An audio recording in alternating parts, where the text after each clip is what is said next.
All right, welcome to The Explainer. Today, we are taking a sledgehammer to a myth that's been holding back, well, literally millions of creators and business owners. The core premise we are unpacking today is pretty simple. Creating viral, business-driving content isn't a lottery. It's actually a calculated science, and today we're going to give you the exact formula to master it. Because here's the thing. If you treat attention like it's some kind of mystical art form, you're going to lose. But if you look at content as a ruthless, system-driven machine, you can completely demystify the so-called luck of virality. We're going to look at the exact strategies of top-tier creators who reverse engineer attention and turn it into a predictable, systematic engine for their businesses. Which brings us to a fundamental truth of content creation. It's a quote I absolutely love. Volume negates luck. You know, when you're first starting out, you're swimming in a sea of hundreds of unknown variables, and the only way to close that gap is through iterative learning. High volume, getting your reps in, and making tiny, incremental improvements on every single post, that eventually guarantees your success. The strategy is actually secondary to the sheer speed of your iteration.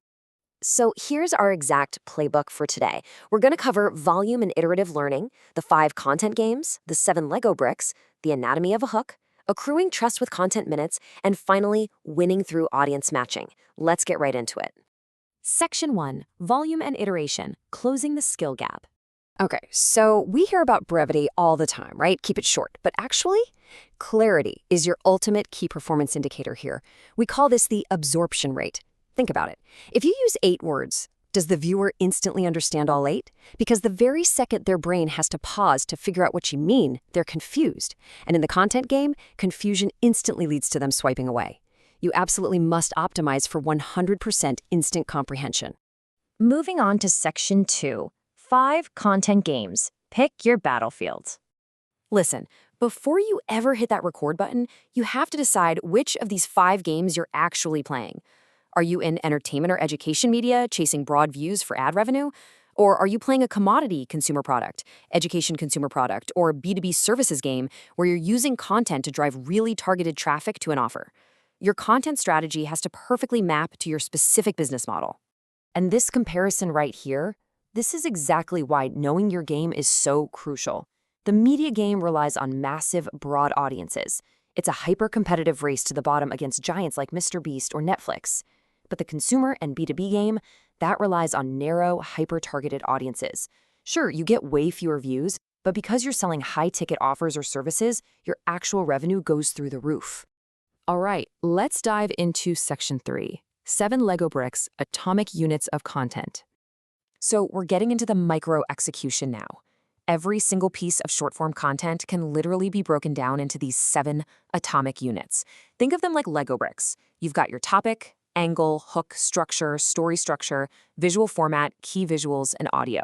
When you look at content this way, that really overwhelming task of just being creative kind of disappears.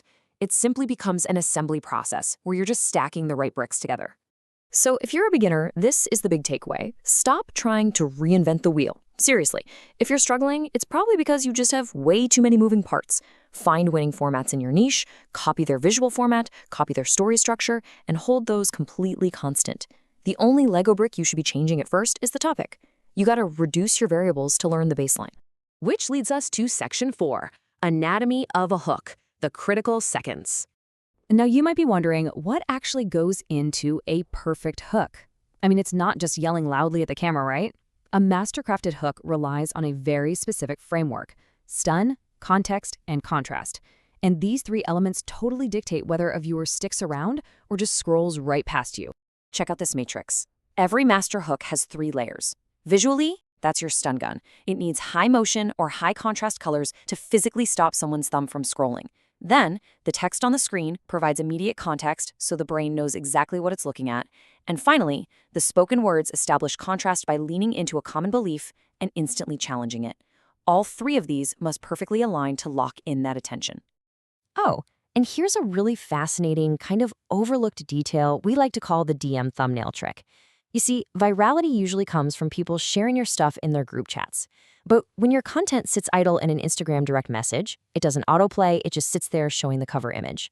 Optimizing your cover text strictly to spark curiosity right there in the DMs will drastically increase your share loops. It's a total game changer. Let's zoom out a bit for Section 5, accruing trust with content minutes. I want you to think of your content as building blocks of trust. We measure this in content minutes. So getting someone to download a free guide, that might only take, say, 4 blocks of watch time. Buying a $97 product, maybe that takes 12 blocks. But if you want to sell a $10,000 service, that requires a massive accumulation of trust. We're talking maybe 400 blocks of watch time. Let's put this into perspective and compare platforms. Short form is absolutely incredible for discovery, no doubt, but a 30-second view, that only gives you like half a block of trust. Long form YouTube, on the other hand, is the ultimate packaging game. A 10-minute average view duration gives you 10 full blocks of trust per rep. This extended time under attention is the necessary engine to actually build brand affinity and sell those high-ticket items.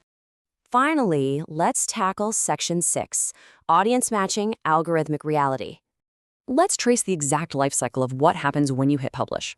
Step 1, the algorithm tests your piece against a tiny sample pool, about 200 people who have historically liked your stuff. Step 2, it assesses the signal. If that group's engagement is exceptionally strong, Step 3 kicks in, and the algorithm expands it to 2,000 people. But if the signal is weak or confusing, the algorithm just throttles it entirely to protect the viewer experience. And this creates a really fascinating paradox. Trying to go broad to get viral actually kills your growth. Think about it. If you post about tech today, sports tomorrow, and then, I don't know, business the next day, you totally muddy that initial 200-person sample pool. They won't all click, your signal dies instantly, and the algorithm just stops pushing your content. A hyper-focused, narrow niche is literally your ultimate strategic advantage to ensure pristine algorithm signaling. So as we look toward a future that's going to be completely flooded with infinite automated AI content, I want to leave you with this final provocative thought. Will you be forced to pay exorbitant ad costs just to be seen, or will you take the blueprints from today's explainer and build a systematic machine that earns your attention organically? The game is winnable for sure, but only if you play it by the rules we've decoded today. Thanks so much for joining us, and go start building your machine.